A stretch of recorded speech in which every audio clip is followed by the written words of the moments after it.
Triple H called he spoke at the press conference after the event, and first of all, the event did great. It was actually the highest grossing Survivor Series ever, and the most viewed. So the money and the money in the miles, the money in the eyeballs.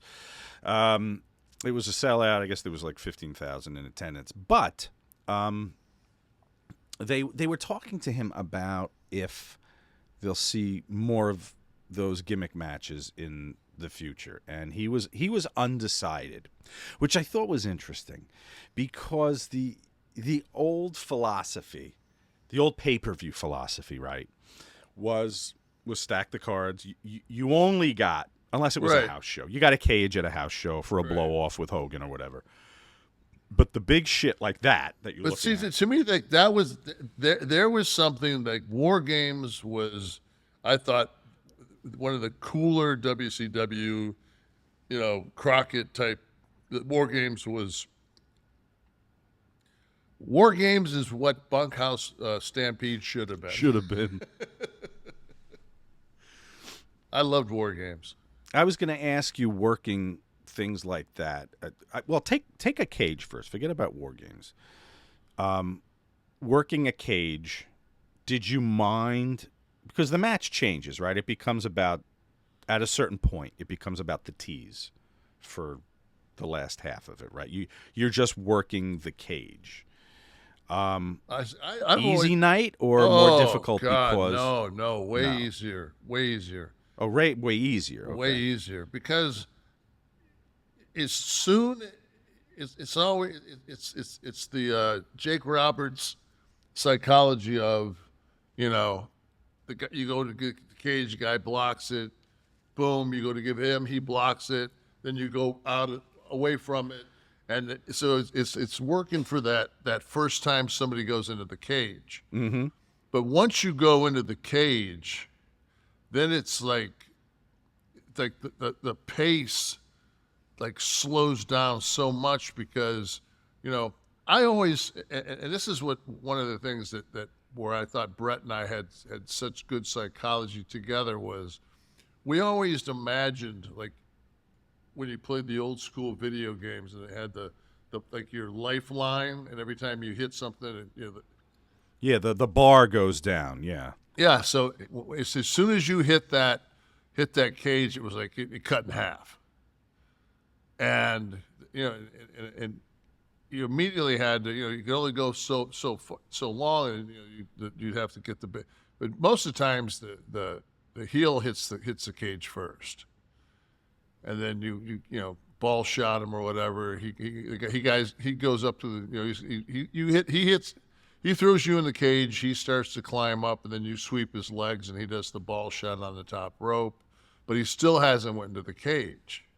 Right. And then you keep working them. But finally, when you pulverize the baby face in the cage, that's usually where he gets color. And now he gets color, and the people are like, oh my God, he's going to lose. He turns it around, and the heel gets color. Now you both got color. You're working back and forth, and then I like those cages much better than that blue one. I was going to say the blue, the Bundy cage, I call it, right? That's the first time it surfaced for WrestleMania 2. Yeah. I guess because I think I asked King on the show one time. He couldn't was climb. it for your feet that you could get your feet? His feet were too big. So, and Hulk's got some dogs, man. Well, but he worked the mesh cages for years before that, before they had the blue one. But now, okay, so right, the cage is the ultimate weapon, right? It's the depleter. It depletes the bar, right?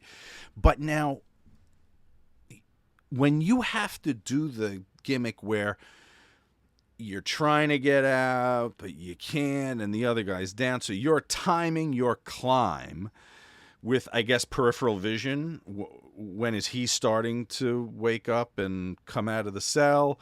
Are you going too fast? Because then when you get that leg over, you just have to drop. So you gotta like, okay, I'll just. I remember the first time Scott and I had a cage match, and I was the heel, and I was in there first, and it was the blue one, the blue cage, and I could stand in the corner, and I could put my hands up and grab the cage. Oh my God. So Scott walks in the thing. He looks at me. He looks across me. I can see his face go like what? Like he said, and as he said, "What an optical of Jesus! Like this dude's already halfway out, and he's standing on the canvas." It's like a kid. The cage is like a kiddie pool for Yeah. Nash. So we had some fun. We had a lot of fun doing those. But we would always do the one where you get up on the top rope, and I do the barrage. Like I do the stuff that I would do at like the back, but I just do it against the cage, But I see my whole problem is on a lot of these things, like you watch guys like set up, and so they're going to take somebody, they're going to do a move and take them back into the middle of the canvas off the top rope with by using the cage, and these guys like put each other in position, like I mean like the one guy's, instead of just picking the guy up and giving him a belly to back, it's like because they want to do some springboard bullshit thing, the one guy's like got to put his arm here to put this here, and all of a sudden it's just like Jesus, man, it took 3.5 minutes to set the damn thing up. Like, could you make it any more of a work? Like, why don't you just make it a damn Chinese wire movie? Well, that's like we talked about the assistants. When you can see assistants in a match, you gotta reevaluate that if you can see someone help. I used to hate when they had that era where they had the roll through something and the guy would grab his feet and flip it, and it was like you could just tell that it was like Cirque du Soleil. It was like a choreographed tumbling routine. Yeah. Yeah, I mean, it became, the flip-to-do stuff became a big focus. That's why I always liked the big guys being in there. A little Kamala, who we're going to see later today, by the way. Nice. Yeah, I always preferred a lot of variation on style on a card. And but listen, when you had like fucking Dynamite, or when Tiger Mask would come in and do shots, that shit was great, but it was Dynamite was so far ahead of his time. Yeah, but it was one spot on the card. Yeah, it wasn't 4 matches because it would obviously deplete.